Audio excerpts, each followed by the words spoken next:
I think I'd like to close the Wallet Ninja loop by actually continuing what we were saying earlier, in that I give this context of this Wallet Ninja in being wildly successful when you were so young, but a marker that it is indeed this generational product is how many times it was copied. And one of those companies copied it too many times in a traceable way that allowed you to take them to federal court. Should we talk about the lawsuit? It's the lawsuit time, bro. Is it Because now time? they have the context. Is it time, dude? It's time, bro. Again, Because this story is overdue. long overdue. This yeah. is a multi-year in the making story. Yeah. You got involved you've been in it for like 4 or 5 years. Yeah. I was in it for 7. Yeah. So I was working on it before you even stepped in. Yeah. Yeah. So this company rips off your design. You see it. And then what? You shoot them an email, or like, because I know you can avoid lawsuits sometimes out of court and offer them a settlement, right, and say just stop producing the product. Like what happened when you first reached out to them for copying the Wallet Ninja?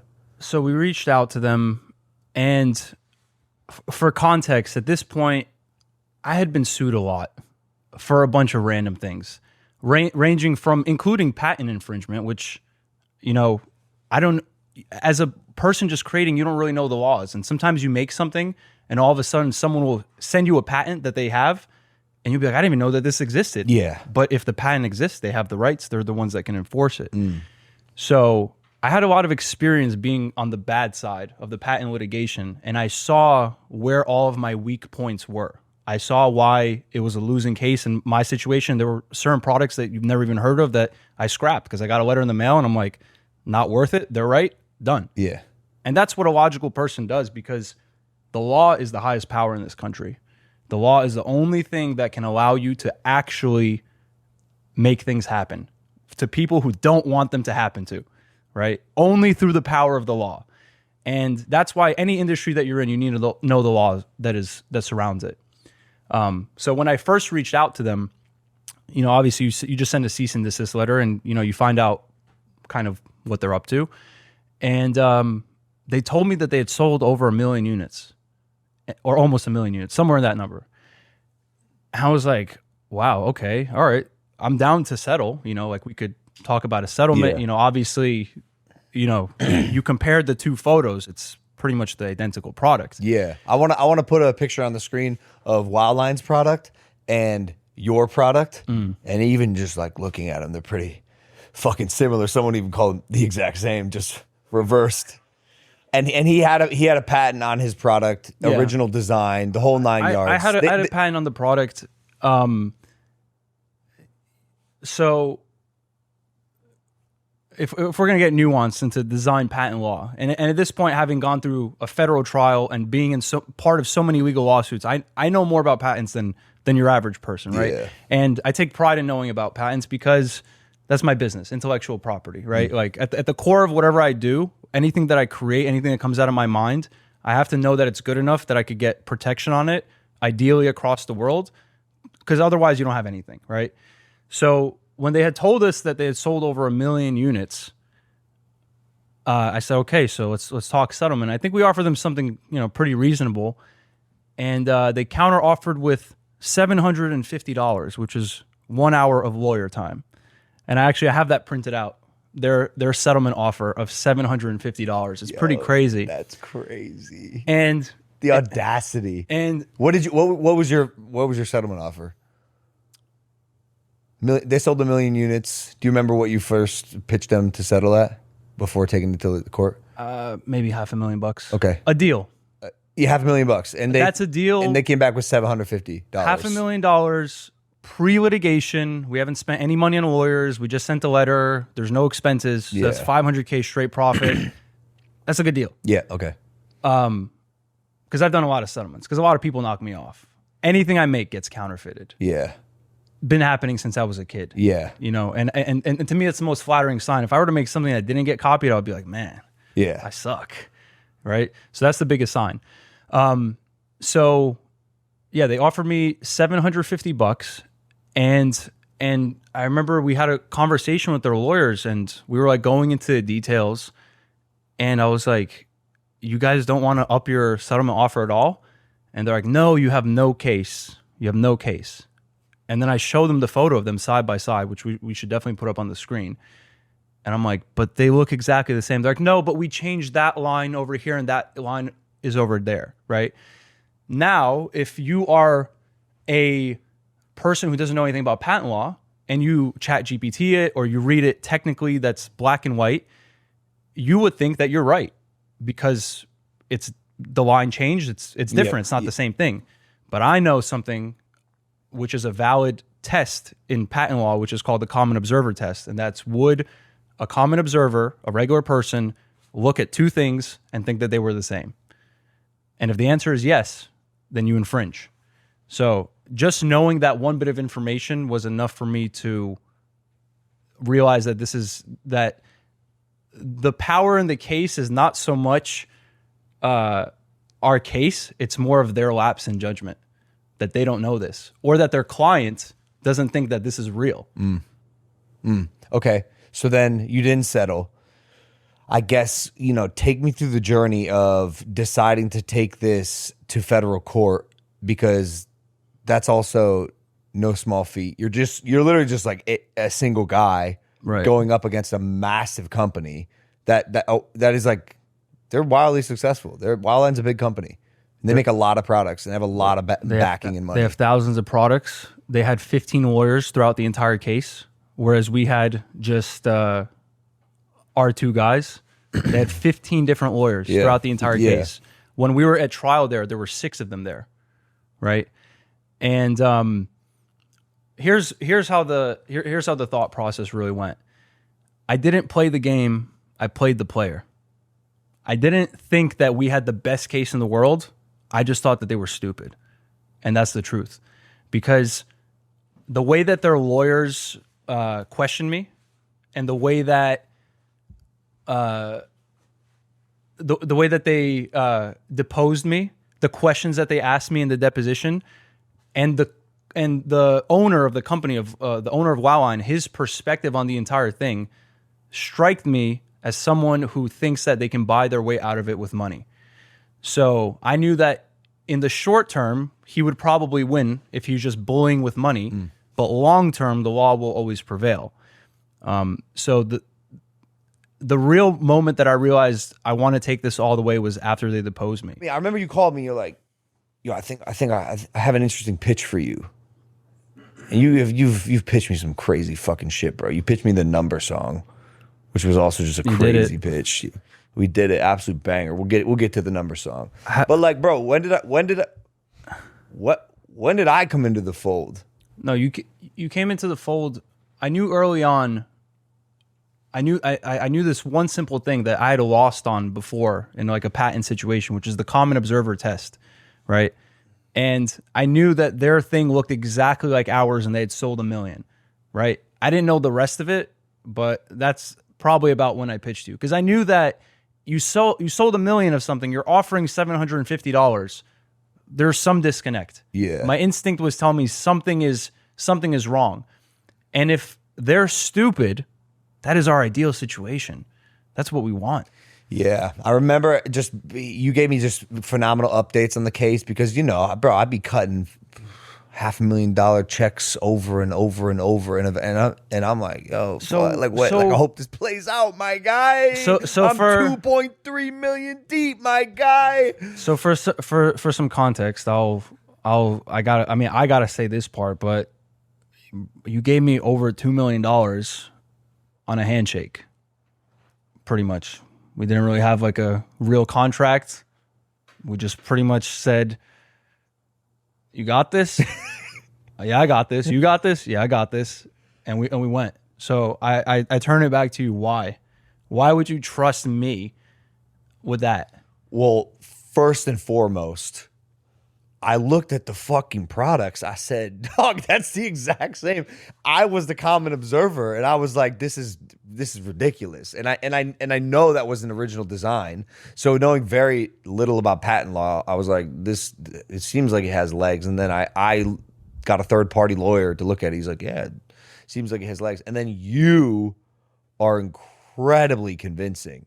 I mean, bro, you're a salesman. You're like, that's why your video for I'm Water went viral. It's like, you're a salesman. And so you convinced me, because I think you convinced yourself that you were going to give it your all to win this case. Because when we started looking into the numbers, and this is one of the updates you gave me, you told me that it appears like they may have committed what's called willful infringement, meaning they actually knew that they were copying you, and we may have stumbled upon evidence that could prove that, which would then equate to treble damages, which is what, 3 times? Correct. Up to 3 times. Up to 3 times the normal damages. It's like the slot machine is the bonus. Yeah, it's the bonus spin. Yeah. So when you called me and told me that, you know, they may have done this willfully, I was like, yo, press on that fucking nerve. And then you were just so diligent and thorough. Like, I would hate to be up against you, but I have no hard feelings towards that man. He paid us $4 million,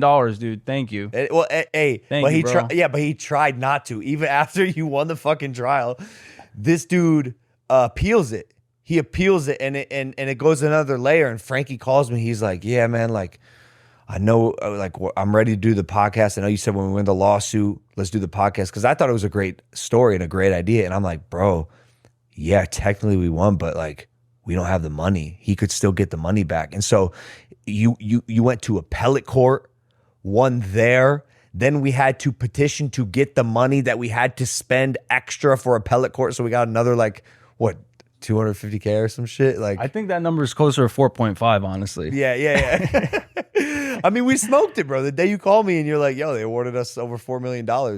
It was fucking glorious. And I know that guy is out over $7 million. Over $7 million. Yeah. I offered him $500,000 day one. Yeah. He's out over $7 million. Let that be a lesson that ego is just like sand in the wind. It's ego's the death of men. And I even remember, you said it, their lawyers were just ditzes. They were just idiots. You told me a story about you went to the bathroom one day and one of the lawyers was like, their lawyers was like, this case is my retirement plan or something. That's true. Like, that's true. Like, bro, that's true. I didn't hear that personally, but I was told that by someone that was in the bathroom with them. They said that they're like, oh, so you're still not retired yet, and he's like, man, this is my retirement right here. Once I get this check, like, then I'm gonna retire. He's like, I got enough for my whole life, but this is for my entertainment. It's crazy. It's crazy. And that's another part of the thing that I figured out, right? So you're in a lawsuit. You have the client, you have me, and you have the lawyers. And we all have different incentives. The client wants to win. The lawyers want to win for themselves. Like, yeah, they want the client to win, but ultimately they just want to run up the bill. And I'm trying to win. So we all have 3 different incentives. And there was a time that I realized that his lawyer wasn't really looking out for his best interest. It kind of felt like a money grab by the lawyer. And these are details that this guy obviously wasn't able to see. So, I hate to say it. I don't think that we had the best legal team on the planet. I don't think that I'm the greatest inventor. I don't think any of that. I just think that I picked up on one detail that these guys were not really about. They weren't about it. They were just, this guy's on his last case before he retires. This guy's just trying to throw money to it. And me, I'm ready to die for this shit, bro. You really were, dude. I'm ready to die for this shit. Yeah. And I swear to God, bro, the thing that kept me going was like, you know how much I value our friendship. I was like, there's no situation in my life where I'm going to go out and run off your 2-point-something million into the ground. There is no fucking scenario in my life that I will look back and be like, damn, my boy trusted me and I blew it. Yeah. And I just know that would have never happened, bro. And I like I'm a futurist. I've predicted so many things. And one of the things that I've predicted about my life was that that's not my destiny. That's not how my life is going to turn out. Bro, see, you're saying words like destiny and shit. He's so convincing. And bro, I'm 2 million plus deep, and I can't remember once I was like nervous at all. I was just, there were a few times where I was like, bro, can we get fucking paid? Like, this is getting annoying, But I have to say, when the 3 million came in, right, because the deal was reimbursement first, then split profits, which was awesome. it was what a feeling. I was so happy for you. I was so happy for you because this has been a 7-year journey of like a corporate giant trying to take down a young kid from New York who's being an inventor and making it on his own. So that beat David versus Goliath, and David won in this case. But then also like, shit, this panned out for me as an investment. But do you understand the gravity of like what you did like in that situation? Like you almost like I didn't until you invited me to Thanksgiving. Your mom's speech, multiple members of your family's speeches. They do this thing at Thanksgiving. Everyone has to give a speech. And I didn't realize how big of a deal that court case was for not just you, but your entire family until everyone started talking about how important that was and how you beat the demon. It's sent a ripple through your entire family. It's true. I mean, we don't give up. Yeah. We don't give up. And I really mean that. Like there was just no situation in my life where I could go on like living knowing that like you entrusted me with something so large and I hyped it up so much and then I didn't deliver. There was no world. And I think right before trial, we had this like conversation and I was like, bro, like you understand like if we lose this part, all the money is gone. And you said to me something like, well, then I guess you only have one choice. You got to win. Yeah. And I was like, yeah, that's the only thing that I can do. Yeah. I mean, look, it's an investment either way. It would have stung, but like, no, bro. I mean, you don't get it. See, like our relationship, like to me, it runs really deep in the sense that no losses. You and I have no L's. I would have definitely roasted you. I would have roasted the fuck out of you for the rest of your life if you lost. I'd be like, yeah, you lost me $2 million, bro. Well, fortunately, we never have to imagine what that would. We'll never know. I guess we'll never know, baby. Congrats. Thank you. Again, I mean, we've had our celebrations. It's been so long. I want to tell one story from the trial that is absolutely insane. All right. And I went in our text messages to find the text to prove that this actually happened. Okay. On the first day of the trial, so this is a huge federal building in New York, and I'm standing on the like 12th floor, and they have these huge windows, and I'm just standing there, and all of a sudden a hawk flies down, lands, looks me right in the eyes, bro, and I'm just staring at this hawk. I'm wearing my suit, and I actually have a pin, my grandpa's medal, in my pocket of a hawk eating a snake. Whoa. In my pocket right here. Whoa. This is my grandpa's medal from the war. And this hawk lands, bro. And I'm just looking at this hawk right in the eyes. Flies away. First day, first like hour of being there, right? 5 days passes, the trial ends. There was one juror. So in every jury, there's a lead juror. That's the juror that assembles everybody else and is like the one that reads it out loud. So when you see like in movies when one stands up, the foreman. Yep. I want you to read this letter that she sent me after the trial was over. This is real. And I believe I've sent you this before.